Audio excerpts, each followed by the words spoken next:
Hey everyone, it's Paul from Canadian Woodworks Legacy Lumber. We're back for another Tool Tuesday, and today we're talking about the Domino 700 XL. This is the big boy. There's two different sizes of dominoes, and that's one of the most common questions I get is, what size of domino should I get? Should I buy the smaller one or should I buy the bigger one? And every single time I answer, buy the bigger one, because you can get a bit adapter which will use the smaller bits from Seneca Woodworking, and I even think you can buy it directly from all sorts of Festool dealers now. So it's a little bit adapter that lets you use the Domino 500 bits with the 700. With that said, we don't do an entirely huge amount of really fine woodworking. We do more larger stuff. So the big one does everything that we need. What is the Festool Domino? Let's check it out. It creates a floating tenon. What is a floating tenon? When you join two pieces of wood together, end grain to long grain, you need to reinforce that joint. And the Domino creates a floating tenon as reinforcement. It doesn't actually create the floating tenon, it creates the mortises that the tenon is going to go into. So very simply, the machine is going to get it set up where you want. You're going to plunge the machine in, and it will create the mortise on either side for your domino. Check it out. You can buy the dominoes pre-cut to length. Here's a bunch of smaller ones. Or you can buy them in full-size lengths and then cut it to the length that you need. I believe there is a little bit of cost savings when you buy it in these bulk packs with the longer sticks. So it might save you a little bit of money also. And then you can cut it to the length that you actually need, rather than stocking every single length of domino that you might need. We mostly stock these longer ones. Very hard wood, insanely strong. The machine is very accurate. We'll talk about the machine a little bit. It's very similar to a biscuit cutter, if you've used a biscuit cutter. It has a fence that can go at any angle, basically. Most of the time we're using it at 90. It has an adjustment up and down as well. So depending on your thickness of the material or where you want the floating tenon, you can adjust that. You can adjust automatically. It has a stepper stool that you can go 30 millimeters down, and boom, you lock your fence in. You can go right down to 10, again, lock your fence in. So it's got kind of a quick measurement gauge right there. It also has a measurement gauge right on the side here. And this is all in millimeters on this machine. This is an older one. I did buy this in like 2012. So that is almost 9 years old, this machine. I believe the newer ones here in North America might actually come with imperial measurements. Another major adjustment will be the depth that you actually plunge to. So right on the side here, we have a depth gauge where we can set our maximum depth is 70 millimeters per side. So you're going to be able to do a domino that's 140 millimeters in total length. And then we can come all the way down to 15. So you'll do a domino that is 30 millimeters in total length. It has two options for the size of the mortise. Not the height of the mortise, which is the width of the actual domino this way, but it has two options to cut it really tight or slightly wider than this. So you'll see in this video, we will almost always use this tool to glue up our dining tables. We don't actually need it for reinforcement because this is a long grain to long grain joint. We're all good in that situation. We use them for alignment, so when we're gluing up the two boards, the one's not higher or lower and we have a lot of material to sand away and maybe end up with some divots in the table, which we don't want. We want to maximize the thickness of the lumber, so we're going to use about 1 every 12 inches down a table, and we like to keep the domino within about 2 inches of the end of the table as well. And basically we're just going to put our little mark on there, turn the fence down, line it up, and plunge it all the way in. What we like to do is we like to use the tight setting all the way down one side of the table, and then on the opposite side I'll use just one of the holes as tight, so that way it keeps the two slabs perfectly aligned. It won't have any shimmy back and forth. But all the other holes I do on the wider setting. And I'll show you how we adjust that. It's very simple. You can see right here, we have two marks, the wider setting, the narrower setting, and literally it's as simple as flicking a switch. There we go, we're onto the narrow, and now we're onto the wide. It is that simple.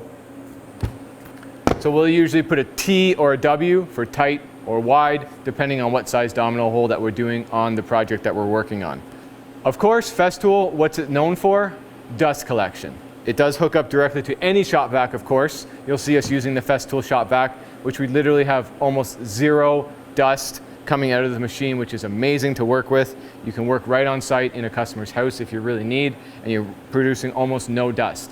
I do find if you're doing the full 70 millimeter depth, before you do your glue up and you put your domino in there, you want to take an air gun and blow those holes out, because it does have a little bit of sawdust that gets left in the hole, and that could impede the glue up if there's enough in there that the domino is not going to close up fully.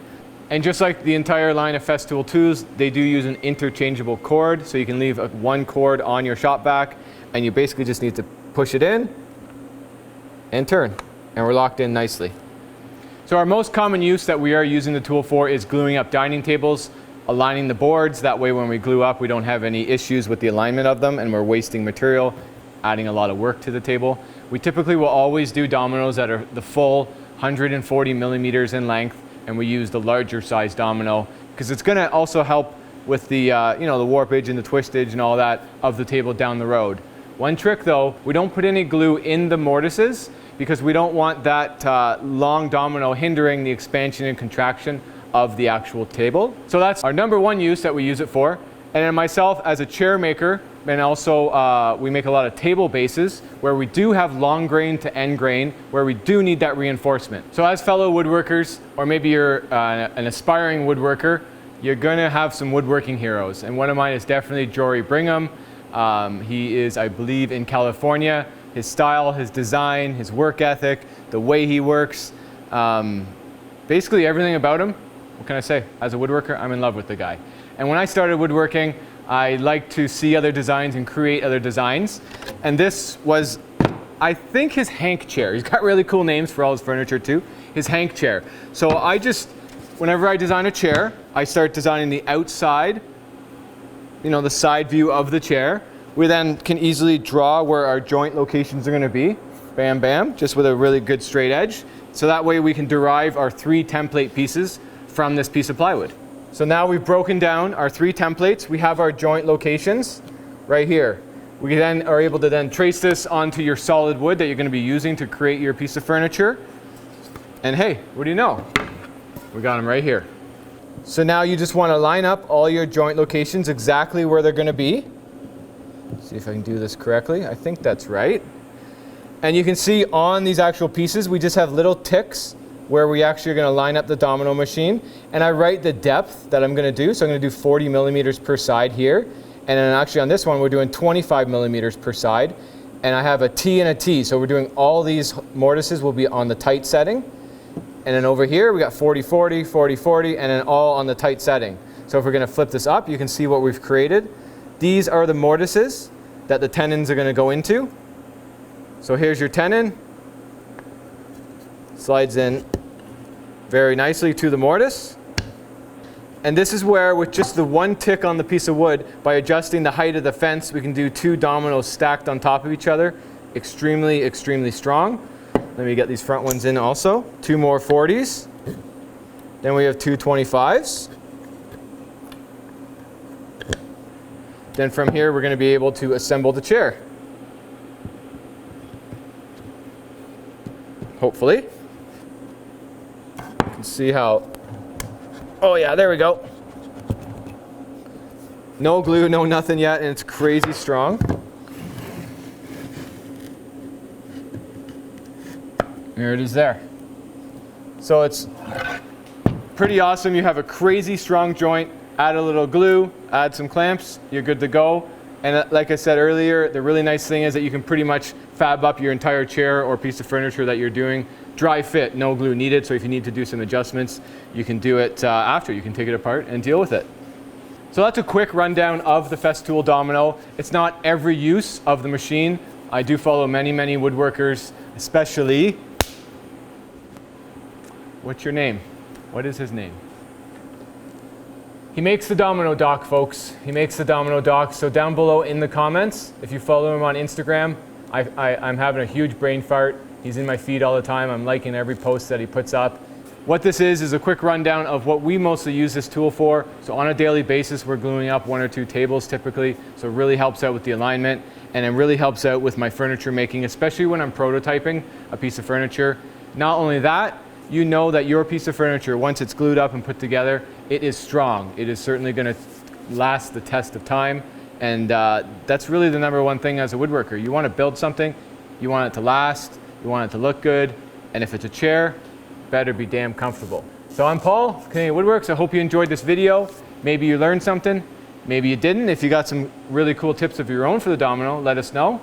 But as always, make it a great one, everyone. Thanks for watching.